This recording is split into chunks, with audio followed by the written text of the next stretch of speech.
සාදරයෙන් පිළිගන්නවා mind spot අපේ YouTube channel එකත් එක්ක එකතු වෙලා ඉන්න දැනුම පිපාසිතයොන්න. ඔන්න අද අපි කතා කරන්න යන්නේ බ්‍රැකියෝසෝරස්. ඒ කියන්නේ මීට අවුරුදු ගානකට කලින් හිටපු නිහඬ යෝධයා ගැන.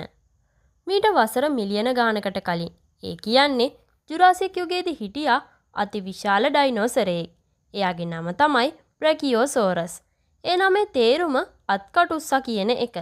මෙයාට එහෙම කියන්න හේතු වුණේ මෙයාගේ ඉදිරි පාද පිටුපස පාදවලට වඩා දිගු වීම හින්දා.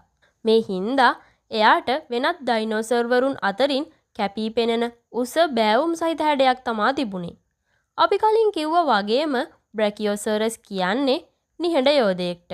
මෙයාලා මීටර් 26ක් තරම් දිගට වැඩුණා. ඒ විතරක් නෙමේ මෙයාලා බරින් ටොන් 50ක් විතර වුණා. ඒක සාමාන්‍යයෙන් අප්‍රිකානු අලි ඇතුන් 10 දෙනෙකුගේ බරට ආසන්නයි. මෙයාලට තිබ්බ දිග බෙල්ල හින්දා අනික් ඩයිනෝසරයන්ට ළඟා වෙන්න බැරි වුණ උසම ගස්වල ඇති කොළ සහ අතු පහසුවෙන් ආහාරයට ගන්න මෙයාලට හැකියාව ලැබුණා. ඉතින් මේකෙන් කියවෙන විදියටම මෙයා ශාක භක්ෂකයෙක්. මෙයාලගේ මේ විශාල ශරීරයට අවශ්‍ය ශක්තිය ගන්න ඕනි හින්දා මෙයාලා වැඩි වෙලාවක් කරලා තියෙන්නේ ආහාර ගන්න එක.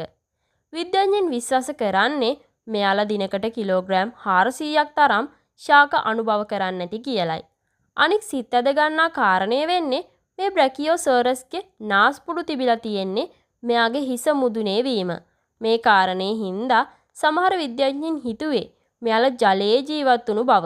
කොහොම වුණත් පස්සේ කාලෙදී මෙයා ගොඩබිම කණ්ඩායම් වශයෙන් ජීවත් වුණු සතෙක් බව හොයා ගන්නවා. සියලුම යෝධයන් දරුණු නොවන බව මේ බ්‍රැකියෝසොරස් අපිට මතක් කරලා දෙනවා. ඉතින් ඔයාලා මොකද හිතන්නේ අද අපේ වීඩියෝ එක ගැන? ඔයාලගේ අදහසත් අපිට කියන්න. ඒ වගේම මයින්ඩ් ස්පොට් අපේ YouTube channel එකත් subscribe කරන්න අමතක කරන්න එපා. ඔයාලා හැමෝටම සුබ දවසක්.